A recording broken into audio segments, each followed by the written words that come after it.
आज हम लोग क्लास 9th के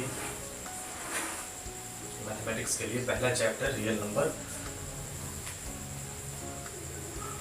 पढ़ेंगे, देखेंगे और जानकारी लेंगे। ठीक है, तो अभी जैसा कि हालांकि पहले के कक्षाओं में आप पढ़ चुके हैं, नंबर सिस्टम के बारे में आपको अच्छी तरह से पढ़ाई हुई है और आप पढ़े भी हैं। उसमें आप नेचुरल नंबर्स, फिर से होल नंबर्स, ये सब इंटीजर्स, रेशनल नंबर्स, इन सभी का अध्ययन आप लोगों ने किया है। लेकिन उसके पहले चूंकि आपका टॉपिक है रियल नंबर्स, तो थोड़ा सा जिक्र हम लोग इसका कर ले रियल नंबर के बारे में। तो रियल नंबर है क्या? तो हर वैसी संख्या जिसको हम नंबर लाइन पे रिप्रेजेंट कर सके उसको हम लोग क्या बोलेंगे? रियल नंबर बोलेंगे। ठीक है, यानी हर वो संख्या जिसे हम लोग नंबर लाइन पे रिप्रेजेंट कर सकें, ठीक है, उसको रियल नंबर बोलेंगे। अब रियल नंबर में है इसके अलग अलग टाइप्स के बारे में हम पढ़ेंगे, और टाइप्स के बारे में सबसे पहला है आपका नेचुरल नंबर। और नेचुरल नंबर के बारे में आपने अध्ययन पहले भी किया है, बचपन की कक्षाओं में मिला भी है आपको, लेकिन थोड़ा सा उसका हम लोग हल्का फुल्का अध्ययन कर लें। जैसे लिखते हैं हम एक counting numbers, all counting numbers are known as natural number. अब जरा स्टेटमेंट पे हम गौर करते हैं, हम एग्जाम्पल देंगे, अभी केवल डेफिनेशंस नहीं लिख पाएंगे क्योंकि वक्त लंबा खींचेगा। हम सोचते हैं इसको 4 सेशंस में कंप्लीट कर लिया जाए, तो हल्का फुल्का हम अभी इसको रिव्यू करेंगे। ठीक है, तो पहला है आपका काउंटिंग नंबर्स, हम लिखते हैं 1 2 3 4 5 डॉट डॉट डॉट डॉट, ये आपका इनफाइनाइट तक जा रहा है। तो इसको हम क्या अभी बोले हैं? All counting numbers are called natural number, यानी गिनती की सारी संख्याएं आपकी जो है वो नेचुरल नंबर्स हैं, नेचुरल नंबर्स। अच्छा, दूसरा है होल नंबर।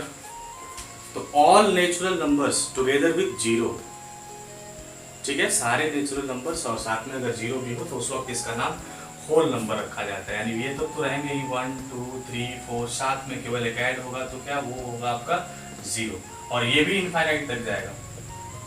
ये आपका हो गया होल नंबर। और तीसरा जो है उसके बारे में भी आप लोग पढ़े हैं, और वो है आपका इंटीजर। तो इंटीजर्स में कौन कौन आते हैं? सबसे तो पहले positive natural numbers. Positive natural numbers में आपका 1 2 3 4 इनफाइनाइट तक। फिर उसके बाद आएगा नेगेटिव नेचुरल नंबर्स, -1 -2 -3 -4 -5, और ये भी इनफाइनाइट तक जाएगा। और साथ में जीरो, यानी इसमें 3 कॉम्बिनेशन होता है। सबसे तो पहले हम एग्जाम्पल के माध्यम से ही देखते हैं, -1 -2 -3, और इसको आप इनफाइनाइट तक ले जाइए, बाउंड्री इसकी लिमिट नहीं है, इधर भी जाएगा। साथ में क्या बोले हम, एक जीरो भी होगा। और उसके बाद आपका positive natural numbers 1 2 3 4 5 dot dot dot dot, ठीक है, इस तरह से जाएगा। ये आपका होगा इंटीजर्स। ये तो पूछने से आपसे रहा कि नेचुरल नंबर कहते किसको हैं, होल नंबर कहते किसको हैं, इंटीजर्स किसको कहते हैं। ये सब सवाल आपसे नहीं पूछे जाएंगे, ये सब सिर्फ आपको अपना बेसिक कॉन्सेप्ट क्लियर करने के लिए इस्तेमाल किया जाएगा। तो सबसे पहली चीज क्या है? नेचुरल नंबर के बारे में हमने कहा ऑल काउंटिंग नंबर्स। उसके बाद आता है all natural numbers together with zero, ये साथ में होना चाहिए। इसके पास तीन पोर्शंस हैं। पहला पोर्शन आपका है वो है नेगेटिव नेचुरल नंबर का, उसके बाद है आपका पॉजिटिव नेचुरल नंबर्स का सेट, और बीच में क्या है? जीरो। ये आपका इंटीजर्स हो गया। अच्छा, उसके बाद इस पे सवाल कैसे किया जाता है? अधिकांशतः इस पे ट्रू फॉल्स लाइक सवाल किए जाते हैं, जैसे 1-2 मार्क्स के। पूछता है कि नेचुरल नंबर होल नंबर हो सकता है कि नहीं, ऑल नेचुरल नंबर आपका होल नंबर होगा या नहीं। तो सिंपल सी बात है, आप मिला सकते हैं यहाँ पे 1 2 3 4 5, और होल नंबर की बाउंड्री में आते हैं, इसकी सीमा में क्या देखते हैं, ये पहले से मौजूद है 1 2 3 4 5, यानी सारे जो नेचुरल नंबर होंगे वो होल में पाए जाएंगे। लेकिन अब इसको थोड़ा सा उल्टा करते हैं, रिवर्स करते हैं। क्या सभी होल नंबर नेचुरल होंगे? कॉन्ट्राडिक्ट कर रहा है। सभी होल नंबर में आपका जीरो भी आ रहा है। जीरो क्या इसमें बिलोंग करता है? नहीं करता है। यानी सभी होल नंबर जो है वो नेचुरल नहीं हो सकते। लेकिन इसका मतलब ये भी हम नहीं निकाल सकते कि जो होल नंबर है वो नेचुरल हो ही नहीं सकता।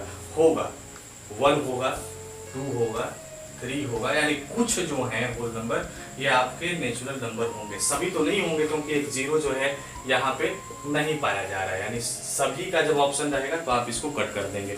उसके बाद आता है आपका इंटीजर्स। ठीक है, अब देखिए नेचुरल नंबर जो है 1 2 3 4 5 इंटीजर्स में मौजूद है, पॉजिटिव है, यानी सभी नेचुरल नंबर इंटीजर्स होंगे। अच्छा, उसी तरह से सभी होल नंबर देख रहे हैं हम, जीरो से लेके ये भी मौजूद है, यानी सभी नेचुरल नंबर इंटीजर होंगे और सभी होल नंबर भी इंटीजर होंगे। यहाँ पे मैं एक एरो मार्क शो कर रहा हूँ, ठीक है, यहाँ से समझने में आसानी होगी। नेचुरल होल होगा और नेचुरल और होल दोनों ने इंटीजर्स होंगे, लेकिन सभी इंटीजर्स जो हैं वो, फिर से देखिएगा ऑप्शन उल्टा हो गया है, सभी तो नहीं होंगे, कुछ हो सकते हैं, कुछ इंटीजर्स जो हैं वो होल हो सकते हैं, कुछ इंटीजर्स जो हैं वो नेचुरल भी हो सकते हैं, लेकिन जहां बात आती है कि ऑल, तो ऑल तो नहीं हो सकता है। ठीक है, इसको कर देते हैं कट। ये हल्का सा केवल ओवरव्यू हुआ जो आप पहले भी पढ़ चुके हैं, और मुझे नहीं लगता कि अब इस पर ज़्यादा डिस्कशन हमें करना चाहिए, आप पहले से भी समझदार हैं। अब चर्चा करेंगे, एक नया नंबर आता है, हालांकि उसके बारे में भी आप पहले से पढ़े हैं, वो है आपका रेशनल नंबर। रेशनल नंबर के बारे में आप 7th कक्षा से लगातार पढ़ रहे हैं। डेफिनेशन भी आपको याद हो गया होगा, वही पुराना रटा रटाया डेफिनेशन आपका, all fractional number of the form p/q where q is not zero. Fraction के बारे में आपको पता है, एक बार मिला लेते हैं। फ्रैक्शन मेरा क्या है, p/q पहले मान लेते हैं, एक नंबर ले लेते हैं, चलिए p/q ही लिखते हैं अभी, ठीक है। ये है आपका p/q। ऊपर वाले पोर्शन को हम लोग क्या बोलते हैं, न्यूमरेटर बोलते हैं, और नीचे वाले पोर्शन को डिनोमिनेटर बोलते हैं। यानी फ्रैक्शन में दो पार्ट तो होना जरूरी है, एक न्यूमरेटर होता है, एक डिनोमिनेटर होता है। अब यहाँ पे हम रेशनल की बात करेंगे तो all fractional number या any fractional number of the form p/q where q not equal to 0, q यानी डिनोमिनेटर जो हमारा है वो जीरो नहीं होना चाहिए। जीरो अगर हो जाएगा तो ये रेशनल नहीं रह पाएगा, अब जाके आपका ये क्या हो जाएगा, रेशनल हो जाएगा। एग्जाम्पल आप कोई भी सेट कर सकते हैं, बस आप डिनोमिनेटर उसका शून्य नहीं रखना, क्योंकि डिनोमिनेटर जब आप शून्य रखोगे तो फिर वो रेशनल नहीं रह पाएगा। जैसे 2/3 आप देख सकते हैं, ये 2 is on the place of p, 3 is on the place of q, ये जीरो है भी नहीं, यानी ये आपका क्या हो जाएगा, रेशनल नंबर हो सकता है। लेकिन इसी को अगर हम थोड़ा सा चेंज करके लिखते हैं 3/0, ये रेशनल होगा क्या, ऑब्वियसली नहीं होगा। इसलिए नहीं होगा क्योंकि मैंने शुरू में ही कहा है कि हमारा जो ये q है वो जीरो नहीं होना चाहिए, और q अगर जीरो हो जाता है तो ऐसी स्थिति में हमारा ये रेशनल नहीं रह पाएगा। अच्छा, एक क्वेश्चन कभी कभी ये भी पूछता है कि इंडिविजुअली जैसे 2, 3, 4, 5 कोई एक संख्या दी रहती है, पूछता है ये रेशनल है कि नहीं। मान लीजिए सपोज कीजिए आपको पूछता है 10, आपकी किताब में एनसीईआरटी में शायद 2 या 3 लिखा हुआ है, मैं सपोज करता हूँ 10, मान के चलिए कि 10 जो है वो आपका रेशनल है कि नहीं। बिल्कुल हो सकता है, क्योंकि हम इसके नीचे क्या डाल सकते हैं, 1 और 1 डालने के बाद ये p/q के फॉर्म में आ गया, इसका डिनोमिनेटर शून्य है भी नहीं, इसलिए क्या हो जाएगा, रेशनल नंबर हो जाएगा। तो फिर इस पर भी हमें ज़्यादा विस्तृत चर्चा नहीं करनी है, हमें कुछ खास चीज़ों को ही देखना है। तो अब हम क्या इसमें मिलाएंगे, सबसे पहला चीज़ की डेफिनेशन, और वो आपका क्लियर होना चाहिए। Any fractional number of the form p/q is known as rational number where q is not equal to 0। बस इतना याद रखना, काम आपका हो जाएगा। ये सभी बेसिक कॉन्सेप्ट है, अभी मैं जो चर्चा कर रहा हूँ ये आपकी कक्षा 9th के लायक तो बिल्कुल नहीं है, मैं सिर्फ और सिर्फ बेसिक कैलकुलेट कर रहा हूँ। उसके बाद एक और टॉपिक आता है, representing a rational number on the number line. ये भी आप पहले पढ़ चुके हैं, किसी भी रेशनल नंबर को नंबर लाइन पर रिप्रेजेंट करना। आप देखिए, अब पहले सबसे पहले क्या करता हूँ, तो मैं एग्जांपल की मदद से ही आपको समझा दे रहा हूँ। एक नंबर लेता हूँ मैं, मान लीजिए मैंने लिया 2/3, ये आपका रेशनल नंबर है, इसलिए है क्योंकि इसका डिनोमिनेटर शून्य नहीं है, डिनोमिनेटर तो 3 है ना, तो ये आपका शून्य नहीं है, ये आपका क्या हो जाएगा, रेशनल नंबर हो जाएगा। अब हमको नंबर लाइन पे इसको शो करना है, तो नंबर लाइन पे हम कैसे शो करते हैं, नंबर लाइन पे डिजिट्स को दिखाना आप अच्छे तरह से जानते हैं। तो उसके पहले हम लोग क्या करेंगे, सीधा सा लाइन ले लेंगे, ये है आपका लाइन, ठीक है। ठीक मिडिल में, बीच में हम क्या करते हैं कि 0 को शो करते हैं, फिर इक्वल डिस्टेंस शो करते हुए 1, 2, 3, या आप इक्वल रखना, मैं तो ऐसे ही मतलब अंदाज पे ले रहा हूँ। आप जब इसको बनाना तो स्केल की मदद से थोड़ा सा इक्वल डिस्टेंसेस लेना, 1, -1, -2, और फिर यहाँ थोड़ा सा इसको एक्सटेंड कर देता हूँ मैं, वाह मोटा एक्सटेंड हो रहा है। चलिए -3, आप ऐसे नहीं करना, आप ऐसा प्रयास बिल्कुल नहीं करना। मैंने शुरू में ही यहाँ दोहरा दिया है कि आप जब भी इसको बनाना तो आप सीधे सीधे स्केल का इस्तेमाल करना और पेंसिल का, ठीक है। अब हमको क्या करना है कि इस 2/3 को नंबर लाइन पे शो करना है। तो सबसे पहली चीज जो हम गौर करेंगे वो होगा आपका डिनोमिनेटर पोर्शन। डिनोमिनेटर पोर्शन जो है आपका क्या है, 3 है, ठीक है। यानी इस सेक्शन को थोड़ा सा गौर कीजिएगा इसको दिखाने के लिए। यानी जितने मेरे को खाने बने हुए यहाँ पे, 1 बना है, 2 बना है, 3 बना है, 4 बना है, 5 बना है, 6 बना है, आप बनाएंगे कुछ और भी बन सकते हैं, ज़्यादा भी बन सकते हैं। तो डिनोमिनेटर जो 3 है, इन दोनों के बीच 3 इक्वल गैप्स होने चाहिए। तो इक्वल गैप्स हम कैसे डिवाइड करते हैं, देखिए 1 2, थर्ड ये खुद हो जाएगा, तीसरा मत देना। यानी डिनोमिनेटर जितना दिया रहेगा उससे एक कम लाइनिंग सम 2 इंडिविजुअल्स के बीच में डालेंगे। फिर यहाँ भी डालते हैं, ये है आपका 1, ये है 2, फिर थर्ड ये खुद हो जाएगा, फिर ये 1, ये 2, थर्ड ये खुद हो जाएगा, 1 2, थर्ड ये खुद हो जाएगा। इसी तरह से आप क्या करना है कि डिवाइड करते जाना। डिनोमिनेटर को ही ध्यान रखना, अगर यहाँ 5 होता तो हम क्या करते, 4 भाग में बांटते, 1 2 3 4, 5वां ये खुद हो जाता है, ठीक है। लेकिन मेरे पास 3 है, तो ये पहला हो गया, ये दूसरा हो गया, थर्ड ये खुद हो गया, फिर ये पहला, ये दूसरा, थर्ड ये खुद। इस तरह से हमने क्या किया कि इसको डिवाइड कर दिया। डिवाइड करने के बाद अब हम न्यूमरेटर पोर्शन पे गौर करेंगे। हमारा न्यूमरेटर पोर्शन क्या है, वो है आपका 2। तो 2 है क्या, पॉजिटिव है या नेगेटिव है? ऑब्वियसली साइन तो पॉजिटिव ही है, कुछ नहीं है। तो अगर यहाँ माइनस होता तो हम इस 0 के लेफ्ट साइड में आगे बढ़ते, लेकिन ये पॉजिटिव है तो हम 0 के राइट साइड में आगे बढ़ेंगे। तो ऊपर कितना है, 2 है, यानी 0 के बाद हम काउंट करना शुरू करेंगे, ये 1 ये 2, यानी यही वो पोर्शन है जो कि 2/3 है, और आप इसको नंबर लाइन पे रिप्रेजेंट कर चुके। तो ये था आपका रिप्रेजेंटेशन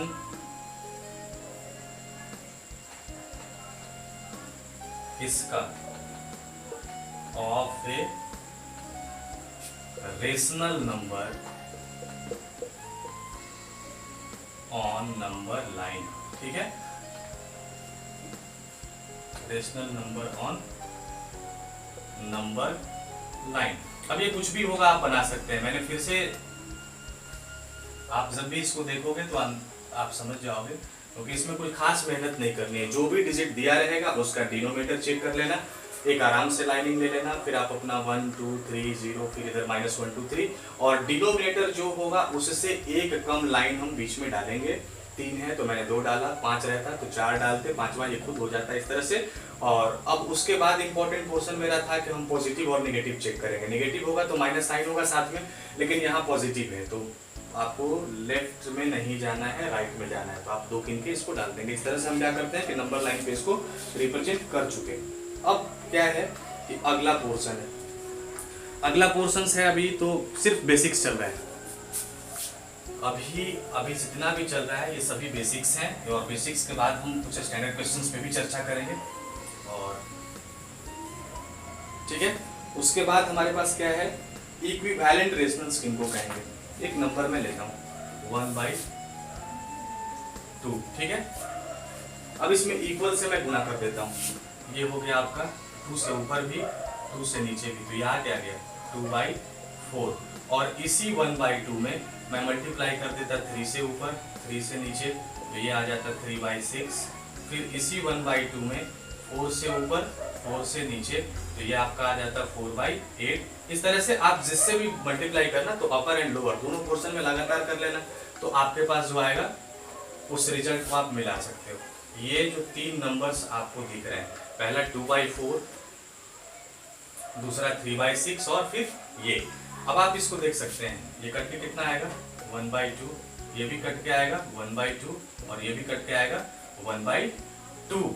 यानी ये जो ओरिजिनल नंबर्स थे 2/4, 3/6, 4/8, ये सभी क्या थे, इक्विवेलेंट रेशनल्स थे, इक्विवेलेंट रेशनल्स थे। तो इस तरह से आप इक्विवेलेंट भी निकाल सकते हैं, इसमें भी कोई खास समस्या नहीं आनी चाहिए।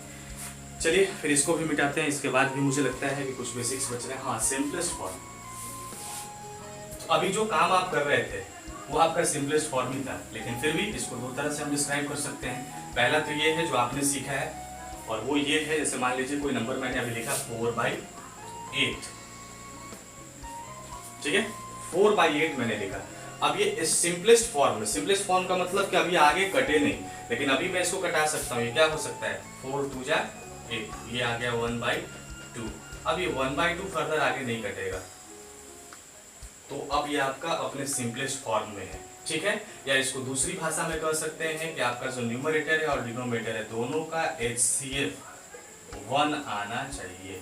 अगर दोनों का HCF 1 आता है तो ये आपका सीधे सीधे क्या है, अपने सिंपलेस्ट फॉर्म में है, स्टैंडर्ड फॉर्म में है। अच्छा, उसके बाद एक और चीज है, जैसे मान लीजिए कोई संख्या ऐसे लिखी हुई हो 1/-2, इसको आपको क्या करना है, सिंपलेस्ट फॉर्म में लिखना है या फिर स्टैंडर्ड फॉर्म में लिखना है। तो उस स्थिति में हम क्या करेंगे, निगेटिव कभी भी नीचे नहीं होता। इसको स्टैंडर्ड फॉर्म में चेंज करने के लिए सबसे पहला काम हम ये करेंगे कि जो निगेटिव साइन आपको डिनोमिनेटर में दिख रहा है, ये नीचे से हटाएंगे, ये ऊपर आ जाएगा, यानी 1/2। अब जाके ये अपने स्टैंडर्ड फॉर्म में आ गया। यानी अगर आपको माइनस नीचे दिखे तो नीचे से हटा दीजिएगा, ऊपर दे दीजिएगा, ये आपको क्या हो जाएगा, स्टैंडर्ड फॉर्म में हो जाएगा। या फिर अगर कोई संख्या मान लीजिए 4/16 है, -16 कर देता हूं, तो सबसे तो पहला काम आपको ये करना है कि इस माइनस को हटा देना है, यानी माइनस आपका आ जाएगा ऊपर 4/16। तो अभी भी ये स्टैंडर्ड फॉर्म में नहीं आएगा क्योंकि ये कट सकता है, 4×4=16, 1/4। अब जाके नहीं कटेगा। अब आपके पास जो दो डिजिट आ रहे हैं -1 और 4, आप इनका HCF निकाल के देखो, सीधे सीधे क्या आएगा, वो आएगा 1। यानी ये जो संख्या 1/4 है, ये आपका स्टैंडर्ड फॉर्म में अब आ चुकी है। सॉरी, 1/4 नहीं, मुझे HCF लिखना था सिर्फ। तो इस तरह से हम इसको स्टैंडर्ड फॉर्म में या सिंपलेस्ट फॉर्म में रिप्रेजेंट करते हैं, ठीक है। और इसके बाद अब हम फिर से चर्चा करेंगे दूसरे पॉइंट पे, दूसरे बिंदु पे। लेकिन तब तक के लिए अभी हम दूसरा काम करेंगे। अभी जितने भी पॉइंट्स दिए गए हैं आप इनको एक बार रिव्यू कर लीजिए। ये आपका पार्ट 1 था। वीडियो के नेक्स्ट पार्ट यानी पार्ट 2 में हम मिलेंगे, तो हम ये देखेंगे कि दो रेशनल्स के बीच अनदर रेशनल्स कैसे निकालते हैं, नंबर ऑफ रेशनल्स कैसे निकालते हैं, उस पर चर्चा करेंगे। तब तक के लिए आप इसको फिर से ओवरव्यू कर लीजिए वीडियो को, और बढ़िया से देखिए और अपने एक्सरसाइज को सॉल्व कीजिए, ठीक है। मिलते हैं नेक्स्ट वीडियो में, तब तक के लिए बहुत बहुत धन्यवाद आप सबों का। Thank you.